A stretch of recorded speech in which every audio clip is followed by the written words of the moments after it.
what we do is we take our second finger, we pull up on the third string, second fret, and then we play the two open strings. That's the first phrase. The second phrase is we take our third finger on the second string, third fret, we pull up, and we play the two open strings backwards. So these two phrases are, and then the second phrase is, and then the third phrase is, and we're doing the same thing on the next string. We're just pulling up on the third fret. And then we play the second phrase again. So I'm going to review these first four phrases.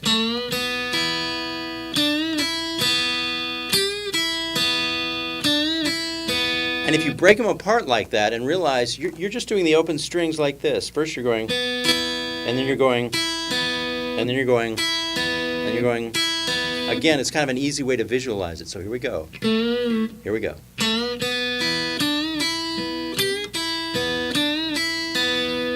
The next phrase is, and that's your third finger on the third fret, second string, and then second finger on the second fret, third string, and then you play the open B note again.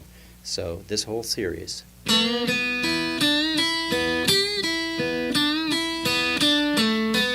And then we start our walk down. This is the home stretch. It's easy. And we pull up. And you might have done that before or something close to it. So we pull up on the second string, pull off, which means we're pulling the string off and sounding the note with our finger.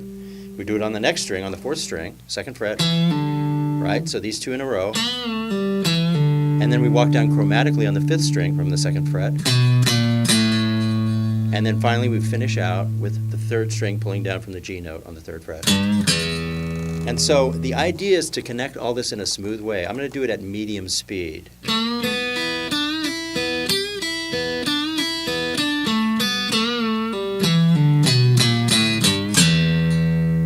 And it's designed to be an even phrase so it ends on a downbeat. I'll do it fast.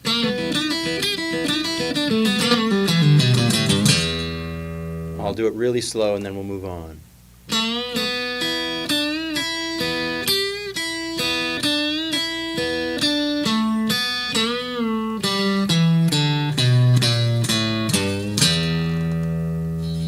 So the next thing I do is you go all the way up the neck and you do this really cool thing. All you got to do is take your third finger on the 15th fret across the top two strings and you want to strike with your pick. So it's down, you're muting, well you're not muting, but you're choking the strings when you do a downstroke, and you want to aim for the top two strings only. You go choke, sound, choke, sound, choke. You do it 4 times. You go. So it's,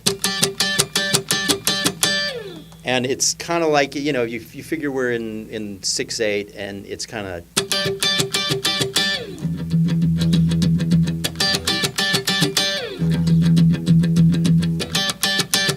so rhythmically that's what you want to hear. So I'll do the two phrases together.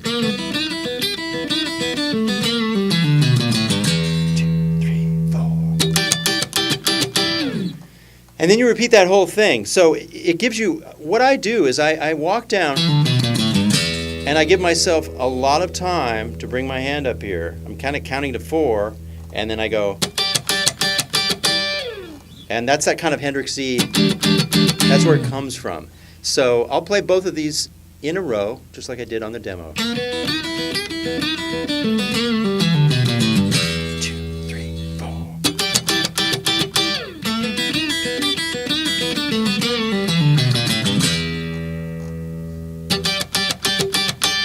Then the rhythm part goes to the 5 chord, and that's pretty easy to do. I just take my second finger, and I'm doing these top 2 open strings, but I slide up from fret 2 to fret 4 3 times, and then slide down. So you don't have to slide up 3 times. You can just slide up once. Then slide down. And all the while, I'm pounding the top 3 strings and then the top 4 strings.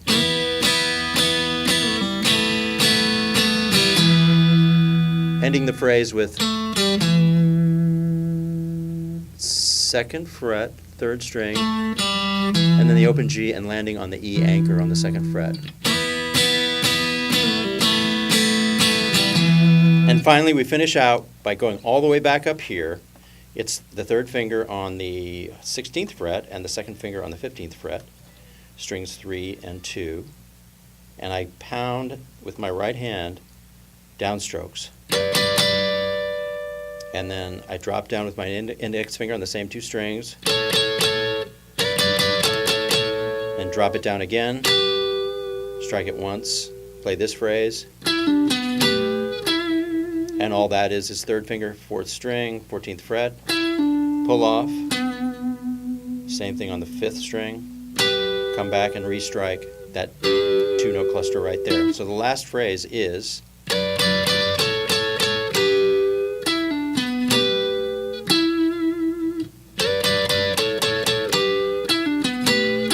so let me do these last 2 at speed.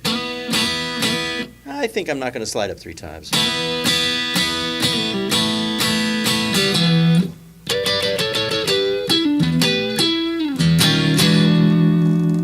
And then we end with our classic E9 chord.